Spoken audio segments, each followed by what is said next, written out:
Good morning, everyone. Good noon.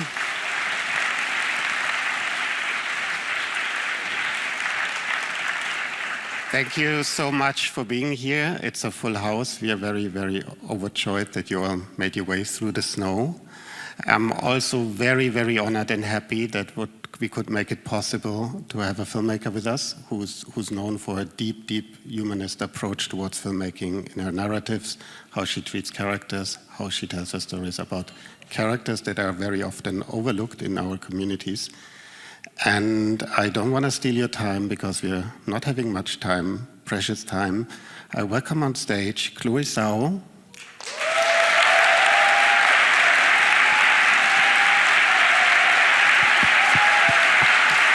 And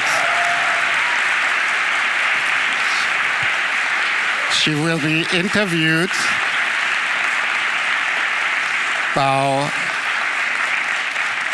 our co-director of programming, Jacqueline Lianga. Welcome. Have a nice talk. Enjoy the talk.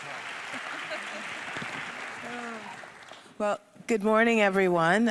Such a pleasure to be here with all of you. I know, welcome and congratulations to the Talents. I know it's an incredible program, and welcome to the public who's come here.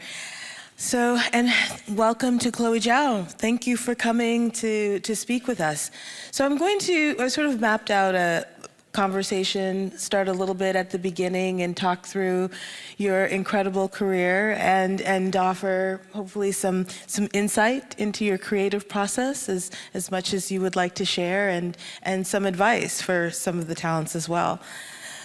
You know, beginnings is film school. I know you went to film school, and for you, when did you first think about filmmaking, and what was film school like for you? Was it a good experience, and what was the most important thing that you learned, do you think, that you still take with you? Hello. Hey. I never thought I could direct films. It was so far from the reality that it seems like you need a lot of things and connections and resources to direct films. So I always wanted to be a manga artist. But then I would realize I wasn't very good at drawing. I was pretty decent, but you have to be really, really good. And so in my late 20s, mid to late 20s, I had one of those like quarter life crisis. Some of you might know what I'm talking about. And then I thought, what do I do with my life? I've heard that's usually when you go to film school. More than half of my classmates got there because of that. And I think because we want to tell stories. I wanted to tell stories for a living. And film is very unique, directing films, because technically you don't have to be so great at anything. No offense to the directors here. You just have to have sort of a feeling of where you want to go, and then find the collaborators who are masters of their craft. I have Max Richter here in the audience.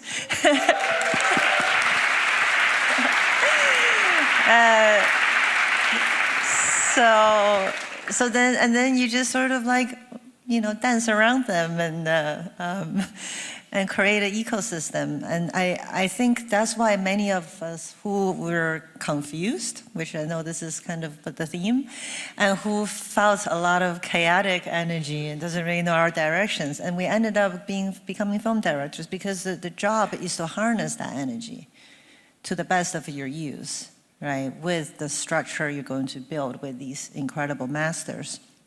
A container to contain that creative energy that's bubbling inside of me. And so that's how I decided to apply to film school. It was a really great experience for me, because I think one of the most important things in film school is meeting a community that you're going to be working with for a long time. And these are the people who knew you before you becomes the director of this film and that film, that film. I will hold on to those relationships forever. And then also, like the Berlinale Talent, is a garden. You know, it allows you to grow some roots before the weather gets severe. But at the same time, it could be a bubble. You know, I was often told that my vision is the most important thing in the world. But people don't care as much when you leave school. So I think it was really, it was hard once I left school because you realize that you actually have to surrender to something else, the flow of life, and your vision has to shift and move. It's not going to all cater to that. Yeah. And so do you still have creative collaborators from those time periods, from film school and from your first film, who with whom you have a lot of mutual trust, who you still work with today? Yes. Yes, and not on every film, but and community isn't something that isn't somebody that you have to be working with on a daily basis. You know, you go to, say, your film premiere at a festival, and your classmate might end up doing a Q&A for you. And that might seem like, okay, but it adds up. You know, it is quite lonely sometimes, because we're like Ronins, samurais. We take jobs, we go from jobs to jobs to jobs. And a festival like this is one of the gas stations if you're a nomad. This is where you gather. This is we get together in the parking lot once a year, and in our own little mobile homes, and you can look across the parking lot and say, oh, I see you. And that is actually bigger than what it seems. Yeah. With that, I can imagine that Sundance and Songs My Brother Taught Me was really vital to building some degree of a filmmaker community for you. Yeah, it was. I started at Sundance. I did a lot of the labs there. I also did a lot of labs at Film Independent and IFP. So I gone through, because no one, it's hard to get money to make my first film. Actually, the more you struggle, the more community you build, because you kind of have to, you can't do it alone. You have to go around and say, please help. And I think that's, I was both fortunate and unfortunate, because it was extremely difficult, but fortunate because earlier on in my career, I learned the importance of knowing how to ask for help and actually have the nervous system to receive help, which is not always the case. Yeah. And with that, I wanted to talk a little bit about the transition. From you start with smaller independent films, and you start to go into larger films like Nomadland, and you're working at first with more of a combination of actors and non-actors, and you continue a bit of that. What is your approach to directing non-actors versus directing an actor like Frances McDormand, who's so much theater experience and so much film experience? I think it was Werner Herzog who said that, maybe it's not him, but I feel like it's him, but he wouldn't mind. That there is not such a thing as professional or non-professional actors. Are you present in the moment or not? And there are professional actors that can do that, and there's non-professional actors that can do that, and there's professional actors that can't do that, and there's non-professional actors that can't do that. So first and foremost, my job is to create an environment, and each person needs different things. How can I get out of their head and allow them to feel safe enough to be in their body and be present? So every interaction they have with the person in front of them and the environment around them is a real, raw, truthful interaction as opposed to anything that they might have in their head that they feel is good for the character. And I think for professional actors, sometimes you have to do more work to get them out of that space. But what you gain is a lot of layers. You know, they can perform subtext better than non-professional actors. Yeah. They can, because the best kind can give you the layer of subtext and yet be really present in that layer. And that's something non-professional actors usually can't do. That's why you pick somebody who already is the subtext and they live the subtext and they just need to be themselves. So casting and then writing for them is the most important thing to get the non-professional actor to have the depth that you're going to get from a great professional actor. And then your job is to make sure the professional actors can be as present and unconscious in some way as a non-professional actor. For that, do you like to do a lot of rehearsing with the actors, or having them rehearse, you know, in their roles with each other? There's so many different approaches that directors have to that. Each person is so different. You know, I try to get to know them as individuals and allow them to have their own process. And if they want to, you know, go away themselves and do their own thing, I wouldn't stop them. Just don't tell me, you know, go do your thing. But if they need me, if they really want to rehearse, I will encourage them to try to take this time and not rehearse the scenes. But I've never worked with the professional actors who, or rarely have I wanted to rehearse the scenes, which is great. Because you have to work with the type of people that enjoy the process. That, like, I do like quite a bit of chaos and uncertainty in my process, and not every actor like that. So you know, if you are pretty centered and know how you want to work, you naturally attract the kind of people that want to work that way too, because they're coming to you because of your work. And so I have been, again, lucky enough because I had no other way, because there's no money. So I had no other way at the beginning but to make my films with almost nothing, no money at all. But as a result, I got to be myself. I got to do what I wanted to do. And because of that, the people that are coming towards me gradually, as my career builds, are the ones that were drawn to what's inside here, as opposed to what might be out here that I had to perform. And so that's never been a problem. So we don't rehearse very much at all. We talk about the characters a little bit, a day's script work, and then we do more somatic, physical exercises with each other, dream work, things like that can get the actors to feel comfortable with each other, to know where their edges are with each other. And then, you know, where the edge of the container, how far can I go with you? But that's something also evolve on a daily basis. Like we would try to sneak in some somatic work. Like you and I over there, before we get on the stage, we were stretching and jumping around and doing our exercises. So it's versions of that. And then on the day, I tend to let the actors play first, you know, let them explore the space and show us where they want to be. I don't always end up using that because it depends where the camera needs to be. But I try to see what they can offer us first.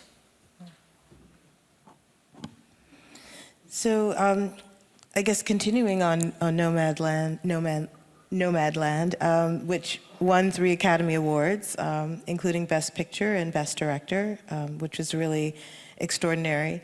And, you know, I saw the film, you know, it came out during the pandemic. A lot of people couldn't go out to see it in cinemas. They had to see it at home. And I saw it, you know, at a screening that was organized by Telluride, another festival, back to sort of like festivals as these community places. The Rose Bowl? Yeah, the You were at Rose Bowl. Rose Bowl? I was at the Rose Bowl. Yeah. Okay. Okay. This is massive. It was pretty amazing. It was. You know, the reason you remember there was a wildfire. Yeah. So it's, first of all, it's the middle of the pandemic, and then there was a big fire in outside LA, or just in LA in the mountains. And as we're driving towards this screening, this outdoor screening, and we have all the nomads coming as well in their vans, in their mobile homes. And as you drive, you can see the ashes falling. And then at night, that everybody's sort of got their headlights on. They flash the headlight and honk as applauding, and because it's a drive-in, right? And then again, you see ashes falling. It feels so apocalyptic, and we feel like we were living the film. It was a really unique experience. It was really, and and it's like, and everyone had masks on, and you had to recognize people from their eyes. You had to, and they were like, oh, Jeannie, is that? Oh yeah. And then the Tesla owners don't know how to turn off their light. I remember, because later on we did more drive-through screening. They literally have to send out a note, say, Tesla owners, there's a button you can press called camping, so that you could turn off the light. And some people don't, if they turn off, they have no sound. They can't get their sound come through the right channel, so they open their window, or they sit outside their car, try to get sound from other people's car. Yeah. One of the best screenings of my life because of that. Yeah. It was really amazing, and that it also made seeing the film like a really emotional experience. Yeah. That because everyone was feeling what you were putting on screen. I think it was one of the best screenings I've been to as well in my life, really. And I'm so glad you were there. And to just say something about that, it made me think about what's important in a theatrical experience, because there's so much conversation around that these days. And I think we spend a lot of energy on the screen. How big it is, what quality it is, what is the sound system, this and that. But actually, I think the most important thing is not that. It is this, right? And what is this experience? Because just like, I guess some of you seen Hamnet, the energy of this side of the stage and the screen is part of the performance. Throughout a screening like the one we were at, and the one you go to, the exchange, whether it's the crazy stuff we just told you, or just energetically in a room, it is a huge part of how effective a ceremony would be. Is the people that are participating, and I know in this case it's a screen. It is not theater. It's not like people on the stage, but I do believe something gets transmuted. And it gets exchanged, nevertheless, with the live audience. So actually, I think we sometimes forget about this part of the conversation. Yeah, I agree completely, and I think it's why it's exactly to that point, theaters and festivals and the communities and programs like Talents, where you can come together with others and talk about what you're experiencing and feel things together. That shared feeling and acknowledgement of an experience is really, really important. When you were thinking about adapting the book, how did you think about how you would kind of map it out from being a book to being a script to being a film? Maggie has this really good metaphor for it. It's like an hourglass. So the book is the sand up here, and then our job is to distill it to the most simplest, minimalistic, essential of what this is actually about. Or also make choices. You have to let go of some of the threads of the book, and then so it has to literally fit here. Only then you can give enough space to allow all your HODs, all your actors, to then expand it.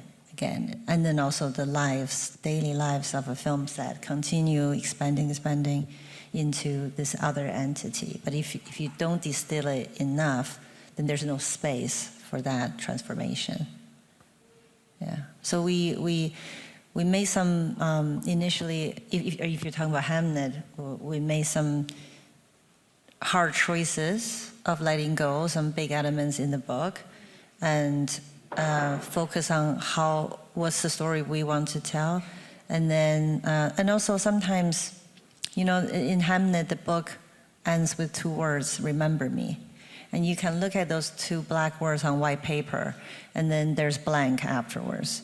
What that conjures in a reader is not something you can directly translate onto screen, just because the cinematic language is so much younger than the written language. It just doesn't have the same, it doesn't have the same power. So we ended up having to write 25 pages of the play, you know, of her experience watching the play to the end, in order to just attempt to bring forth the "remember me" blank in a novel. So just respecting that is 2 completely different. It's one language that's, I don't know how old, and the other one is what, a couple hundred years, not even, right? No, not really. Like what, 100 years? How long is cinema? Anybody? 130? 50. Of course, somebody knows here. Thank you. Well, yeah, 130 versus when our ancestors was writing in caves, you know. So I find that adopting both quite daunting for that reason. Yeah. And when you're adapting like that, whether it's Nomadland or Hamnet, are you thinking, because also your visual language is very poetic, do you think about the juxtapositions that you want to create when you're writing the script? I'm sure you think of some of them, but then how much space do you allow yourself for when you arrive on location and you see a place or you visit the set to find other new connections? It's always changing for me. I do feel, you know, when we talk about, again, chaos, is I can't imagine the creative process not be constantly in flux, including not just every day on set in prep, but also in post. You know, as Max will know, I will be re-editing scenes until the last day of sound mix. And then can do, hey, sorry guys, can you fix this a little bit? We just changed something again, small, but I don't know, it's scary to me to not allow the river to keep flowing. But in my career, I also learned, earlier in my career, it was a flood. The river, the bank of the river was not strong enough. And therefore the water was everywhere. It wasn't deep. This time, on Hamnet, the container was very strong. The bank of the river was very strong. And so even though it did a lot of freedom, but the structure was so well put together, it was a different experience. So I'm still experimenting how much we could stay present. Because the reason why I said I cannot imagine that it doesn't flow is because then it's not present. Right, because in that moment, on that day, in sound mix, something happened to a couple of people in that room. And I don't know what truth is, except the rawest present moment embodied experience I can have. It's the only thing I can say that is absolute truth. Anything else is not this moment, and it could be manipulated. It could be, you know, so as a director, the things I put in my bottle and I go, this is it, this is what I defend, you know, as it goes into the world, this is what I can stand by, usually is the thing that happens in the moment, yeah. Then how do you build a structure to allow that way of working? Because our industry, at least in the US, was not built that way. It was built to make sure we can produce, we have the most productivity in the least amount of time, and to be as safe as possible to deliver what we planned months and sometimes years ago. right? So it's, it's been an interesting struggle. And when you're, do you think about that as well when you're choosing the books? You've adapted books a couple of times, and do you think about where you think there will be more of that space, or the other side, do you think look for projects where you feel like, I know I'm going to be able to distill, I feel how I can distill this into something that will be different and we'll tell this story, but we'll give that feeling, but as a film? I don't know why I choose the project I choose. I really don't. After I made the film, I read some reviews, I can tell you based on what people are saying, and it usually sounds really smart. And sometimes I do quote the reviews, as if it's my... But if I'm truthful, I don't know, but I don't know why I made those choices. And that is actually what I'm investigating right now, because that intuitive decision that I was making clearly had led me to a place that feels like the right path in my life. And so now I'm trying to be a little bit more conscious in my unconsciousness, right? Just have a little bit more riverbank. So like, how do I cultivate this relationship with the intuition? Because it's clearly really active. So now I have a little language around it, so little, which is, I do feel the stories exist past, present, and future. They exist outside of us. The Australian Aborigines believe that the dream time, I don't know how many of you know about the dreaming, right? The dream time, that this reality is actually dreamed by the creators. I love that so much because I do believe that they exist, and we storytellers are the conduit and the vessels that when we're ready in a moment in our lives, because what we have gone through, the good and the bad and everything in between, it makes us the right person in the right moment in our lives to be the conduit of that story. And when that story arrives, you can tell the difference between when that seed is dropping and then something from somewhere else. Because when that story is coming to you because you're chosen by it, then you forcefully trying to say, I plan my career this way, I should do this because this is what the industry wants, this is what the algorithm wants, this is what the climate of the politics say I should do.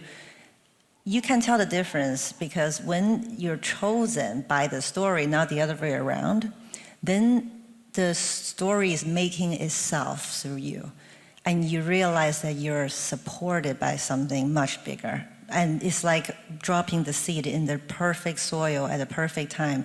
It grows with the energy of the earth. And what I mean by that is the synchronicities around what is happening when you start answering that call. You couldn't quite believe the people randomly come into your lives. You show up in the exact place.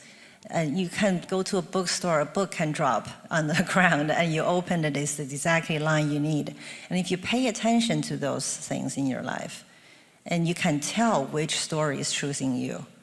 And that's so important to me, to pay attention to those synchronicities. And that is intuition that I think in modern society, we kind of try to be rational and logical about our choices. We don't really listen to what the world is helping us to decide. And so that, I would say, that's why it's hard for me to answer that question, because it requires patience and trust to sit here and wait for those things start to show through, and then make your decision based on that, and not go for a safety and certainty. That's connecting. Yeah. Oh, it's a really great answer. Thank you. Oh, I like that. I like that you like that.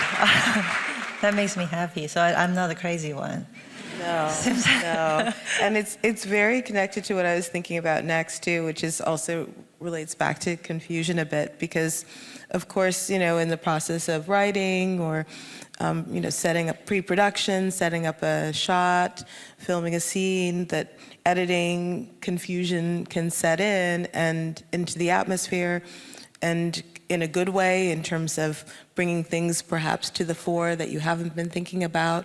How do you then, at that point, start to, I guess, rally clarity and focus to finish or to accomplish what you need to accomplish in the midst of that confusion? That's a really, really good question. I think to me, that's the most challenging part, is the materialization, is the focus, is the structure.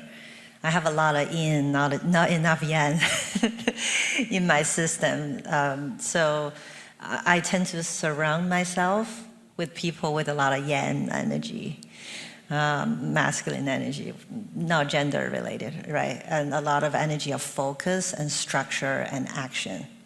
And so that I could stay in my flow, and then they would call me and say, okay, this film is called Hamnet. What are all these things? Because I would go off, because we would rehearse, something would happen. I'm like, oh my God, this is amazing. And I want to include this, and I would suddenly rewrite half of the script. And it's great to have people I trust to go, what is this about, Chloe? Where the water is flooding again. And then they will get me back in. And the most important thing for some to create that way, I feel like, is to have a few people in your life, 2 to 3, or on set, who are the order, the structure setter, the rule setter that you trust. That is not, because it's very scary for, if you are, in that kind of very vulnerable space where you allow yourself to not know what's going to happen, then you're very vulnerable. You're exposed. So you really want people who has this loving discernment, that you trust that they're really, really doing it for your own well-being, and also that they've tried everything they can to keep your flow going. But right now, we must rein it in. Like you have to have that level of trust to have a couple of people like that in your life. I think every creative person needs that. Whether there's your best friend or your DP or your producer, your writing partner, your editor. Yeah, I'm very lucky I have those. And I guess then also speaking about collaborations and the creative process, you're a very successful director, and on Hamnet, you also, have a very successful director and producer on board in Steven Spielberg. Guy, okay. He's pretty good. He's pretty good. Oh, Not so bad. He's done a few things. He's done a few things. What is that like as a creative partnership? Navigating the production and advice and decisions. Well, Stephen had told the story, and that it went to him at some point, even for him to consider doing it, and it took him a week to say, this is not right for me. I'm not the right person for this. So, and then I think Chloe is. So from the start, he is aware of and actually that's what he wants. He wants my version of this story. So from the start that, and because he's such a brilliant filmmaker, he understands the uniqueness of how different each filmmaker's language is and process is. So he's been very hands-off in that sense of letting me do my thing, and at the same time being a voice that comes in when the process needs to be protected which is rare, rare that we have that kind of resistance. But my producers, and especially you have someone like him, they can shield me from some questions of what the hell are you doing, and but also he had given me a couple of notes that changed, that were so crucial, but in overall he's given me probably 5 notes from writing to finish editing, and I didn't listen to all of them, but there was 3 that are huge. Like one I remember in the script stage, he said, "I love it, the script, the way it is. I just feel like I miss one moment between father and son." And for those of you who've seen the film, the scene where Will asks Hamnet, "Will you be brave?" That scene was not in the script. And I said to Maggie, I was like, Maggie's, oh my God, of course he's right. Yeah, because, so because in the book, Will is not as big of a character than the film. And also in the book, their relationship is written very internally as well.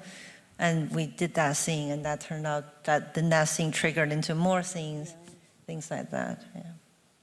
Oh, and also another note he gave in the edit was, we shot a lot of, we had footages that broke my heart to cut, because in the book, a huge part of the book was Agnes's grief after Hamnet died, and her being alone in that house, looking for him, because she can always feel the dead, but for some reason she couldn't find him.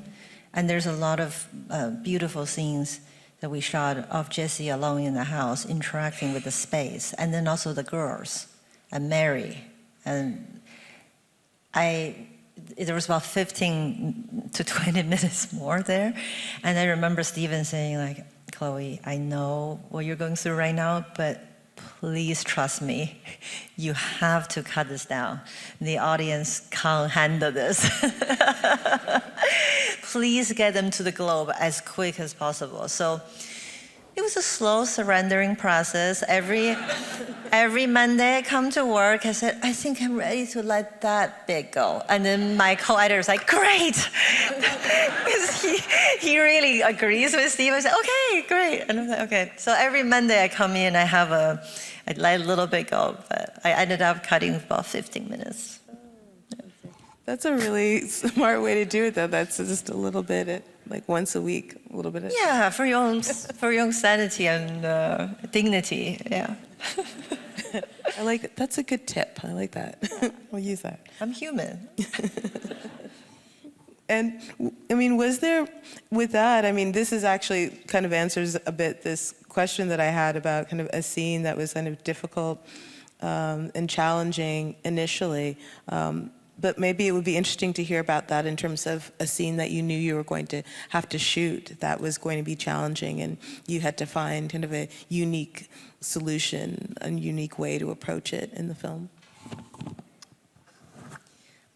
I feel like every scene and every day it's hard to get up in the morning and go to work, in the sense that, oh my God, what is the unknown going to show us today? You know, when you work this way, when you try to sit in the discomfort of unknowing, which is a space I ask my actors to come to set every day. Can you hold the tension between consciousness and unconsciousness? That's where you need to be when you perform, moment to moment, right? And for those of you who try to meditate like me, it's hard. It's really hard. Not the conscious mind doesn't take over, and when you do get to a moment where you actually shut this down, these brief moments I experience, is quite uncomfortable,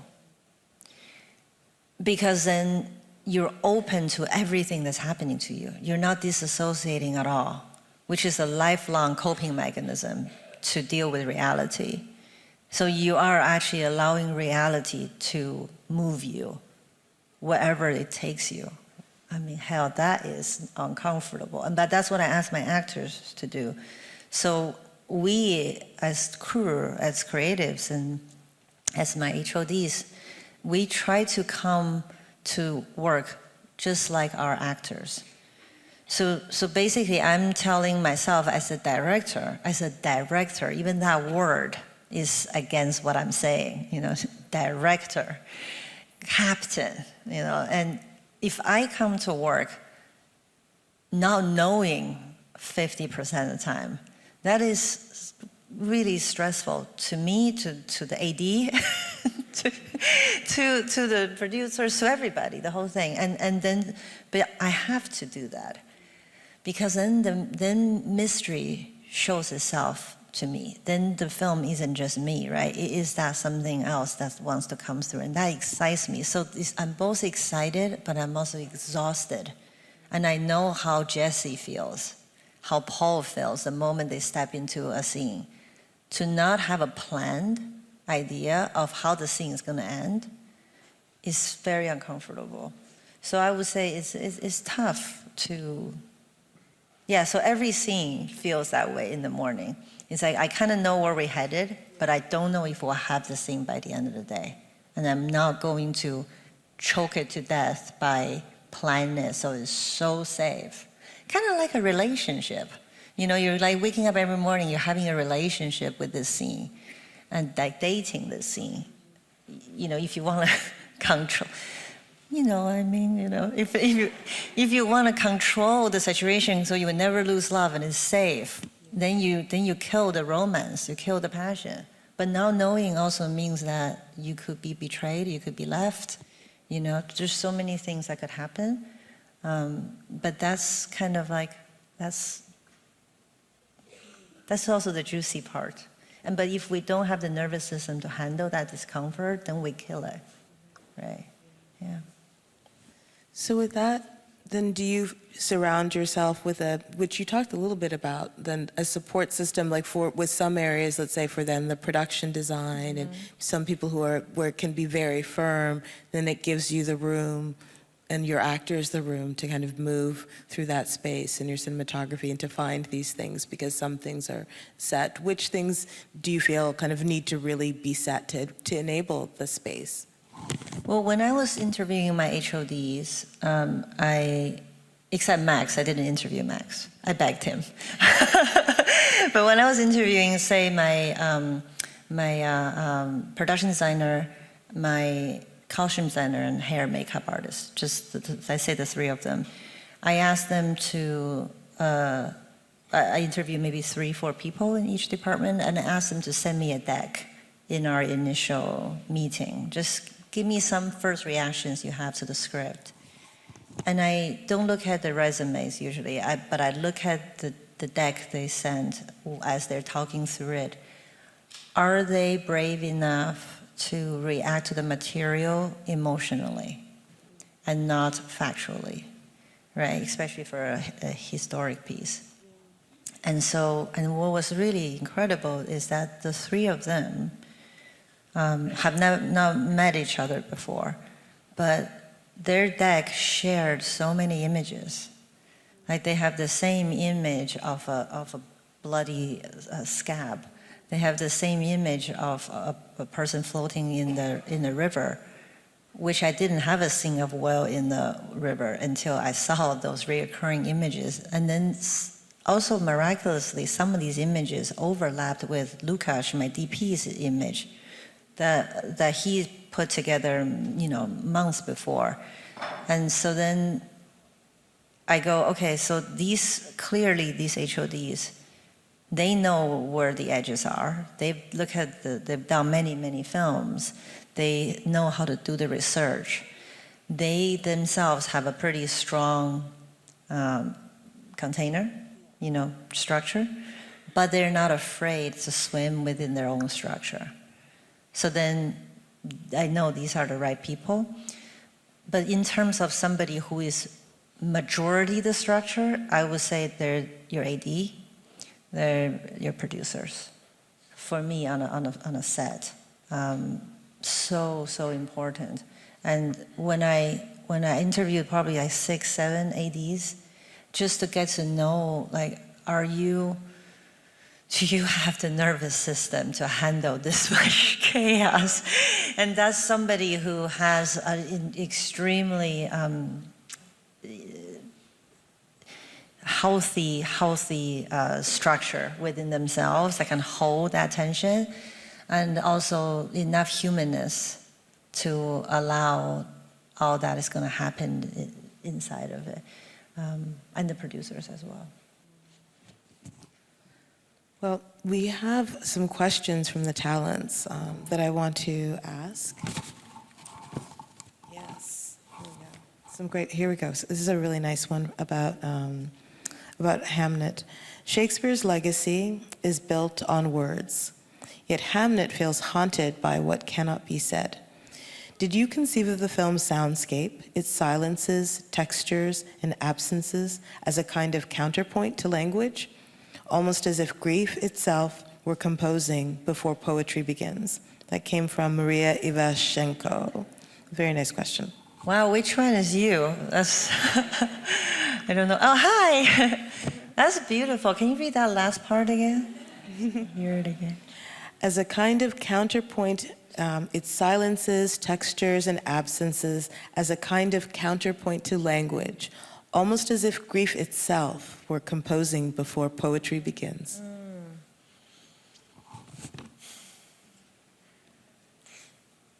Like, how do you put language around grief?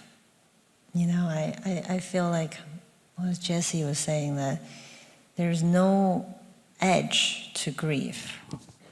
And it's timeless, it doesn't end, it has every color in it. So it's one of those, it's like love, right? And there are just a few of those human conditions that you can try to put language to it. And putting language to it is important, because Agnes's grief was so immense that in a way it is chaos. It's so big that she needed some structure to contain it. You know, they say depth loves structure, right? The water has to come down to go deep. So it took her husband to build a structure, a wooden O, and to write a play, which in itself, with words, is a structure, to contain the collective grief of everyone in there and to allow it to transcend. It's like a chalice in alchemy, right? You need that. So words are important, but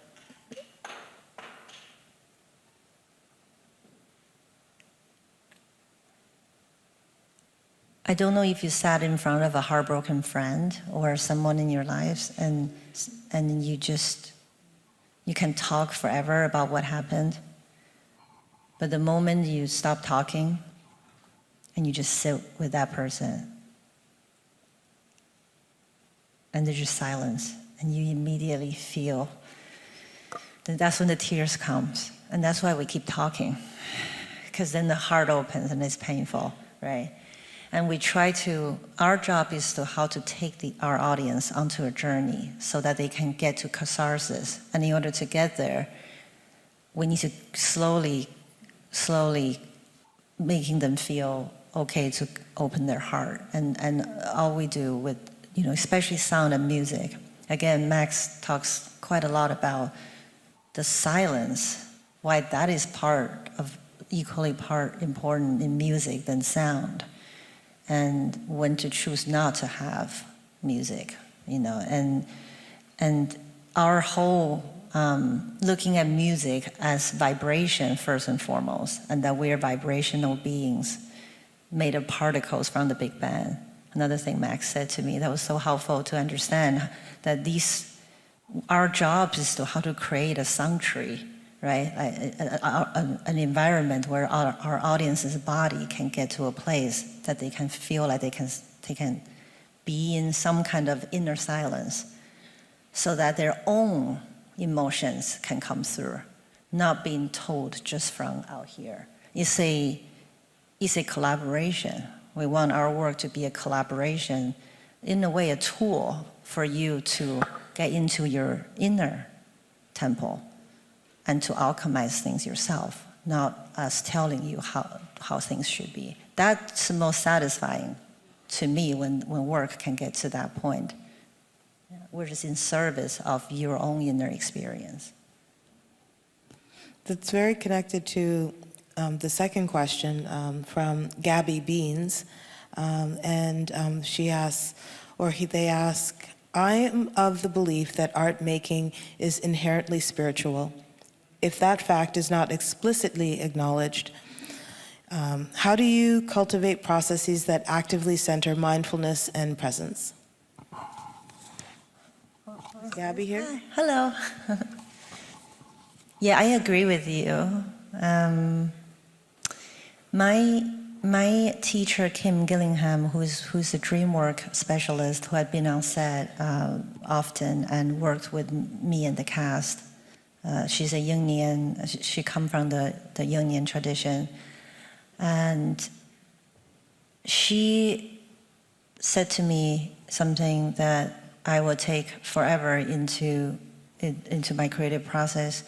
And it was a dream she had that Carl Jung said that to her in the dream before she woke up. Don't be casual. Don't be casual. That this, we can sort of joke about and have some cynicism around the work we do. It's like, yeah, you know, I'm a writer, you know, kind of, you know, I'm just working on this. No, like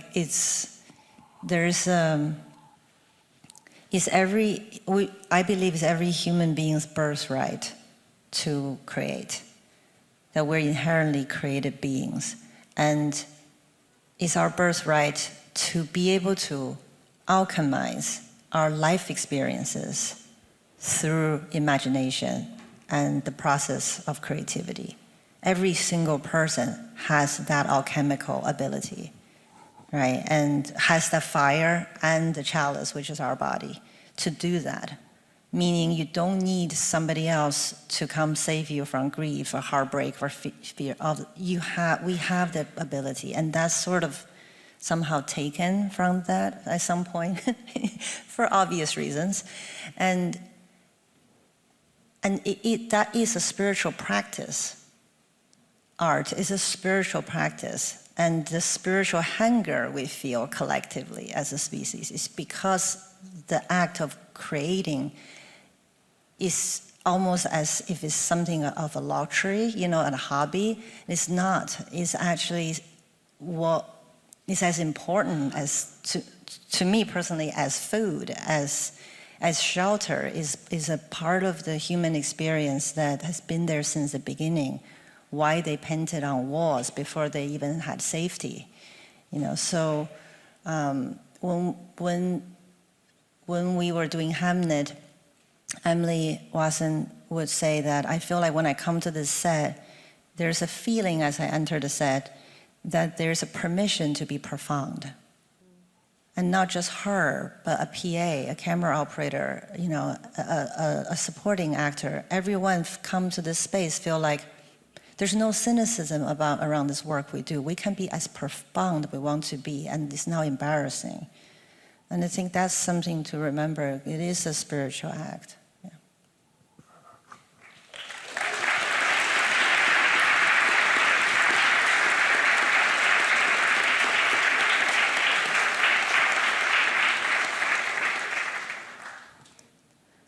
All right, so here's one more question. This is very much a nuts and bolts, you know, operational kind of question.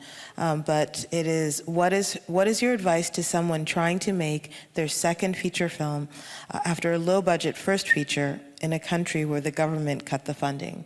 A situation a lot of... What country do that? I never heard of it. Never heard of such a thing. This is from Emilia Gatsik. Hello. I like that. It can ground us from the spirituality. It's like, yeah, but we have to eat and have health insurance, which is a struggle from where I come from. You don't have that problem here as much. Yeah, it's, you know, Sundance Labs usually used to, I don't think they still do, have a second feature lab. And the reason they had that is because actually second features are notoriously harder than first feature, notoriously, both logistically and spiritually, you know, because when you make your first film, is usually you had almost no fear. It's like, I'm going for it. You know, you do it. And then once you made your first film, there is some kind of identity that put on you. Whether you made money with your film, or you went to a festival, or you know, the review is this. There's things you have to answer to, and yet you don't have enough. So you're in this limbo space. And I find that time to be quite dangerous in a creative's life, because then sometimes you have opportunities that might not be the ones you should answer to as well. And so I personally my personal experience was that my first film didn't get distribution, except in France, and nobody watched that film. And I had, you know, maybe you can do an episode of this TV show, or they send you go pitch, you know, go do those meetings. That's never gonna come to anything. You know, you could meet for big Star Wars films. They just send you to go do that. And after a while, I thought, wow, I'm going to get swallowed up in the system. I don't have enough to convince people that I can make a film, like get a certain amount of money, and also I don't want to then lose myself, right? Because after the first film, you just start to grow some real roots, and I want to, and then you know, after your first film, you know, you kind of get a sense like, okay, I'm actually really good at this thing, that I'm not so much. So then I made a decision of making a film with $80,000 and going to a place I know I have access to and go, can I make another film that I get to exercise the mistakes I've learned from my first film? Can I do something better? Like, can I, my first film I felt it was too unfocused, you know, because I was, too much of a flood. I'm like, can I give myself the challenge? One person, one family. It's just his experience for the writer, right? And I'm just gonna go, nobody knows I'm making that film, but I'm just gonna do it so that they can see, the world can see those two films combined. I think this is what I can offer, right? And then that led to Nomadland. It's because of the writer. You might be lucky enough that you didn't have to do the writer. The Nomadland is just right on your first one. You know, Nomadland cost $5 million, by the way. It really isn't like a big, huge budget film. And I guess I'm not sure if I'm answering your question, but if the government isn't, I never get government money in America, so I don't even know what that is. But I did make my first film on grants. You know, if you don't have that, if you keep speaking clearly that inner voice, you're going to end up attracting people who believes in you so much, like Frances McDormand, right? That they're going to vouch for you to get that money. And I know this isn't helpful because, oh my God, more inner work, but it is kind of true because you want to be able to attract people who are gonna like fight for you and get that money for you, or get that actor for you so you can get your film funded, you know, or be able to, you know, get the local support for you, but they're not gonna follow you if your inner oracle isn't speaking. You know, there are two ways to be a leader. You can be a general, but you can also be a priest. You want people to follow, to come to you and go, there's something you're offering that I'm actually willing to support you and to lose money on you.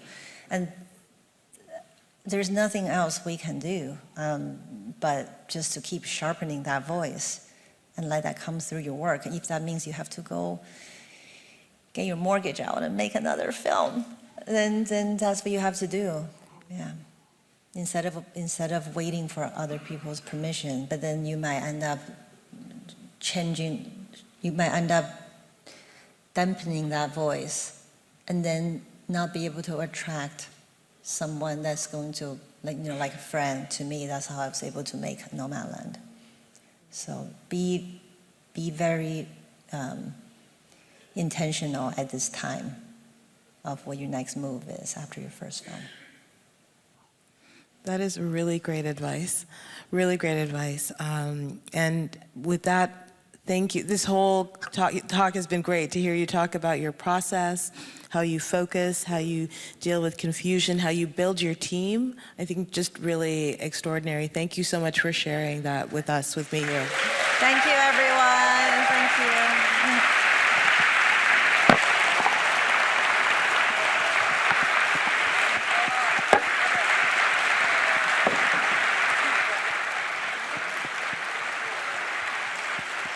Thank you so much. Thank you. Thank you.